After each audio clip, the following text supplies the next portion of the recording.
Nagkakaisa sa pagkakaiba-iba para sa kaluwalhatian ng Diyos. Episode ROM-22, Mga Kaloob at ang Katawan ni Kristo. Epistola sa mga taga-Roma, praktikal na aplikasyon. Key passage, Roma 12-3-8. Verse of the day. Sinasabi ko sa bawat isa sa inyo, batay sa biyayang kaloob sa akin, na huwag mag-isip ng higit sa dapat isipin, kundi mag-isip ng tapat, ayon sa sukat ng pananampalatayang ibinigay ng Diyos sa bawat isa. Sapagkat kung paanong sa isang katawan ay maraming bahagi at hindi magkatulad ang gawain ng mga bahaging ito, gayon din naman tayo, na marami, ay buo ang katawan ni Kristo at ang bawat isa ay bahagi ng isa't isa. Roma 12:3-5, MBB Tag. Parallel verse. Ngayon inilagay ng Diyos ang mga bahagi ng bawat isa sa katawan ayon sa kanyang kalooban. 1 Corinto 12:18. Reflection. Mag-pause ka rito at basahin ang Roma 12:3-8 bago magpatuloy. Ang biyaya bilang saligan ng kababaang loob. Ipinapakilala ni Pablo ang pagtuturo tungkol sa mga kaloob na espiritual sa pamamagitan ng isang malalim na pahayag. Batay sa biyayang kaloob sa akin. Ang salitang Griego na charis ay hindi lamang nangangahulugang di matayang pabor, kundi tumutukoy rin sa mga kaloob na espiritual. Kinikilala ng apostol na ang kanyang otoridad na magturo ay nagmumula sa biyaya ng Diyos, na nagtatakda ng tono para sa buong pagtuturo. Ayon kay John MacArthur, ang biyaya ay hindi lamang nagliligtas sa atin, kundi nag-equip din tayo para maglingkod. Dapat itong biyaya ang magluwal ng tunay na kababaang loob na kumikilala na ang lahat ng ating pagkatao at pag-aari ay mula sa Diyos. Ang panganib ng espiritual na pagmamataas. Nagbabala si Pablo laban sa pagkakaroon ng higit na mataas na pagpapahalaga sa sarili. Ang pandiwang Griego na hyperphroneo, kung saan nagmula ang higit na mataas na pagpapahalaga, ay literal na nangangahulugang mag-isip ng mas mataas pa sa dapat. Ang espiritual na pagmamataas na ito ay partikular na mapanganib dahil ito ay nagkukubli bilang espiritualidad. Pinaalala ni Charles Spurgeon, ang espiritual na pagmamataas ay ang pinakadaling masira sa lahat ng anyo ng pagmamataas dahil nito ay sinisira ang dapat na maging dalisay. Kapag ang mga mananampalataya ay ipinagmamalaki ang kanilang mga kaloob, sinisira nila ang pagpakaisa ng katawan at nilalapastangan ang tagapagbigay ng lahat ng kabutihan. Ang matinong pag-iisip bilang pantas na sukatan. Sa kabaliktaran, hinihimok ni Pablo na mag-isip ng tapat. Ang salitang Griego na sophroneo ay nangangahulugang pagkakaroon ng malusog na isip, balansing pag-iisip, at kontrolado. Ang matino ito ay hindi maling kapakumbabaan, kundi isang tapat na pagtasa sa ating mga sarili sa liwanag ng biyaya ng Diyos. Pinaliwanag ni Thomas Manton, ang tunay na kababaang loob ay hindi pagiging mababa sa sarili, kundi pag-iisip ng mas mababa sa sarili. Ang balansing pananaw na ito ay kumikilala parehong ang ating mga limitasyon at ang mga kaloob na ibinigay ng Diyos sa atin. Ang sukat ng pananampalataya bilang Diyos na pamantayan. Binanggit ni Pablo ang sukat ng pananampalataya na ibinigay ng Diyos sa bawat isa. Ang sukat, mula sa Griegong metron, ay hindi tumutukoy sa dami ng pananampalataya, kundi sa spesipikong saklaw o kakayaang ibinigay ng Diyos sa bawat mananampalataya. Pinaliwanag ni MacArthur, ang Diyos ay hindi lamang nagbibigay ng mga kaloob, kundi siya rin ang nagtatakda ng sukat at saklaw ng paggamit nito. Nangangahulugan ito na ang bawat mananampalataya ay may natatanging at kailangang lugar sa katawan ni Kristo na idinisenyo partikular ayon sa karunungan ng Diyos. Ang metapora ng katawang pantao. Gumagamit si Pablo ng talinghaga ng katawang pantao upang ilarawan ang pagkakaisa sa pagkakaiba-iba ng iglesia. Ang metapora na ito ay pamilyar sa mundong Griego-Roman, ngunit iniaangat ito ni Pablo sa isang malalim na espiritual na antas. Sa isang katawan ay maraming bahagi, ngunit hindi lahat ng bahagi ay may parehong gawain. Ang salitang Griego para sa bahagi na melos ay hindi lamang bahagi, kundi bahagi na organikong konektado. Binanggit ni Spurgeon, kung paanong hindi maaaring sabihin ng mata sa kamay, hindi kita kailangan, gayon din hindi maaaring ipagwalang bahala ng isang mananampalataya ang isa pa sa katawan ni Kristo. Ang mistikong pagkakaisa kay Kristo.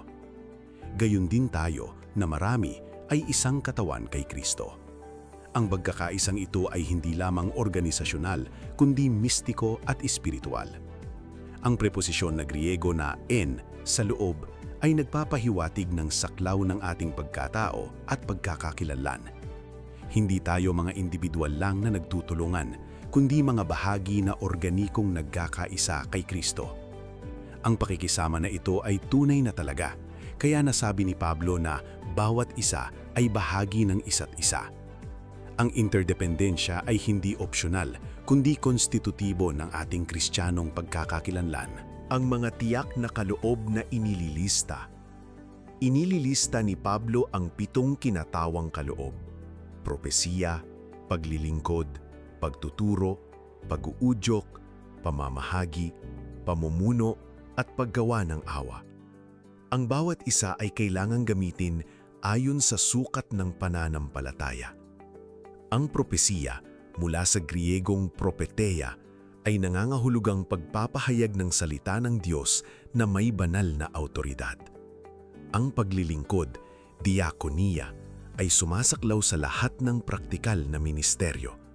Ang pagtuturo, didaskalia, ay nagsasangkot ng sistematikong pagtuturo ng katotohanan.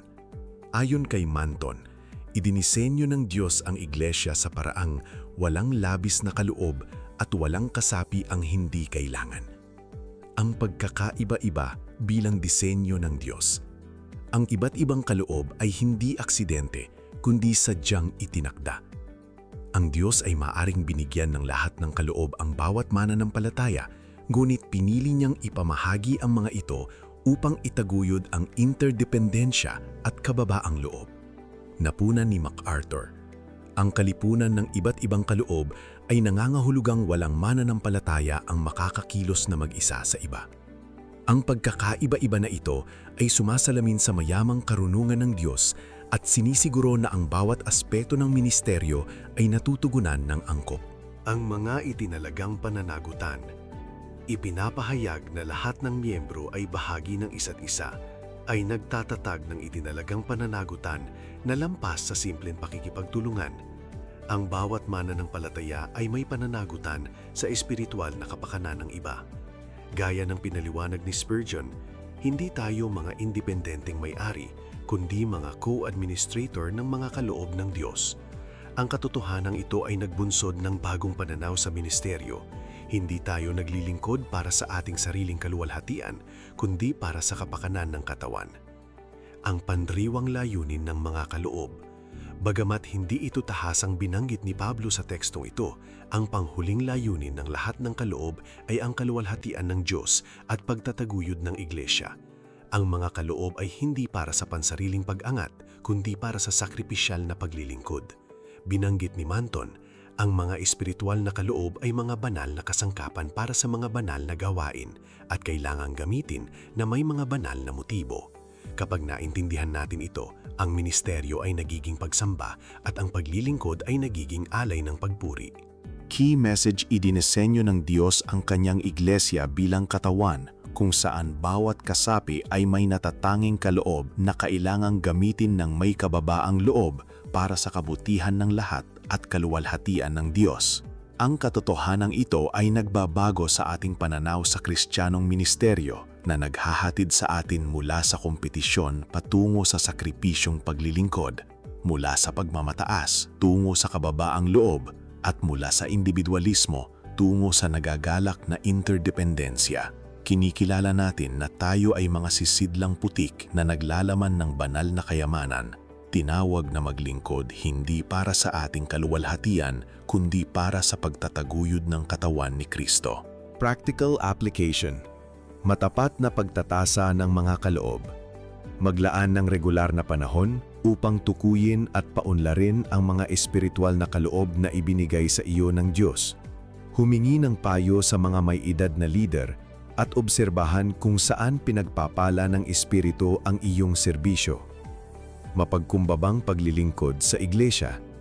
Aktibong hanapin ang mga pagkakataon na gamitin ang iyong mga kaloob para sa kabutihan ng iba. Iwasan ang parehong espiritual na pagmamataas at ang maling kapakumbabaan na umiiwas sa paglilingkod. Pagpapahalaga sa ibang kaloob. Kilalanin at pahalagahan ang mga kaloob ng iba pang mananampalataya, lalo na ang mga naiiba sa iyo. Ipinapahayag ang pasasalamat para sa kanilang kontribusyon sa katawan. Intensyonal na interdependensya. Paunlarin ang mga relasyon sa iglesia na sumasalamin sa katotohanan na tayo ay mga bahagi ng isa't isa na naglalayong magbigay at tumanggap sa magkaparehong ministeryo. Closing prayer. Amang nasa langit, nagpapasalamat ako sa kamanghamanghang biyaya na hindi lamang ako iniligtas, kundi inihanda rin ako para maglingkod sa iyong iglesia.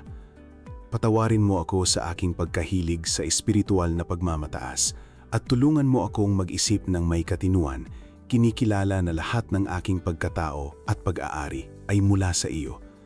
Bigyan mo ako ng karunungan upang tukuyin at paunlarin ang mga kaloob na ipilig-kaloob mo sa akin, hindi para sa aking sariling kaluwalhatian, kundi para sa pagtutustos ng iyong mga anak.